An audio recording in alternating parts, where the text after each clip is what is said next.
This is just crazy. It's crazy. The experience in court was very scary.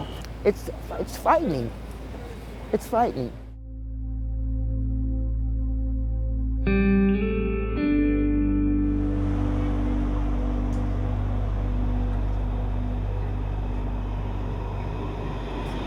I've been experiencing some court difficulties with housing. The first time I had the difficulties with housing was with Sunrise Apartments. I took them to court. I fought them for 6 months. Then I moved out. Today is a different situation. I was issued an eviction notice when I had just moved in the apartment for 1 week. The situation was the lady that rented the apartment to me, they fired. And for some reason or another, they still want to evict me because they say I don't make enough money to live there.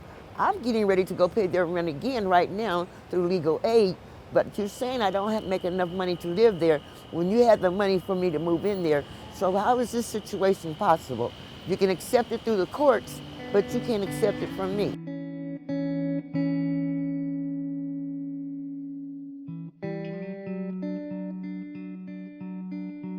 You have to have legal representation. If you don't have legal representation, then you're basically at the mercy of the court, and you just really don't have enough time to explain your case.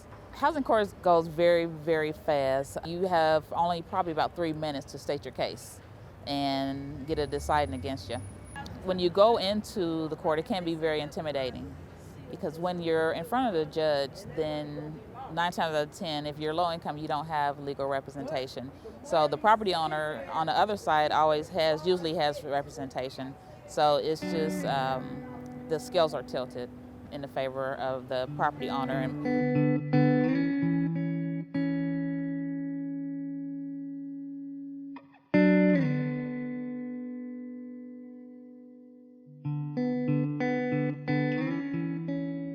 They get a 3-day notice, so a 3 business day notice. And after that, after I file that on their door, give it to them, I then can file, after that 3 days, on the 4th day, I can go to the court and file for a hearing, which will then, and that's usually 2 weeks out. So 2 weeks past that date is usually when they schedule the hearing. They get notice from the courts and are served papers that they have to come to the hearing. And then we get 7 days after that hearing.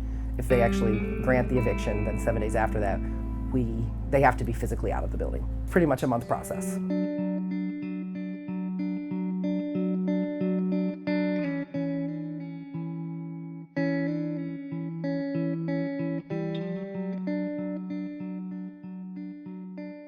It's really hard for a person to get and keep a job when they have insecure housing. So housing is something that is a piece of many of our programs as we help folks to kind of navigate the system. Once a person has an eviction, people don't want to take them. The challenge in solving this problem is the challenge in so many areas. It's resources.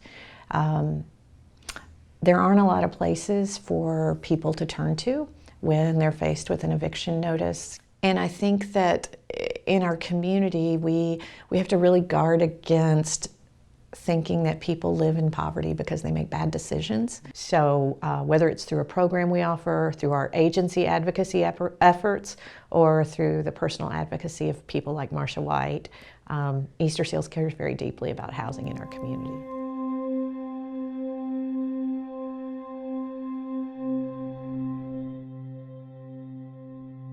I think it went well. I think she had an awesome lawyer. She had representation, and it worked a lot better than we thought it was going to work. We thought that she was going to get the 7 days, as most of the residents that came there today only received 3 to 7 days. She's extremely low income. A lot of time owners these days, they want you to make 2 and 3 times the rental amount. She won't fit into that category. So I'm just not really sure. We'll do all we can, with all the different agencies, to do what we can for her. And hopefully we'll have her placed before winter hits, but it's gonna be a very, very hard task, very. With finding another apartment now, Easter Seals has helped me a great deal. And legal aid has been wonderful. I'm going to stay until December 31st and put my money through escrow. And if I don't find anything by December 31st, I have to come back to court, which I don't plan to come back to court. I plan to be moving out of there before December 31st.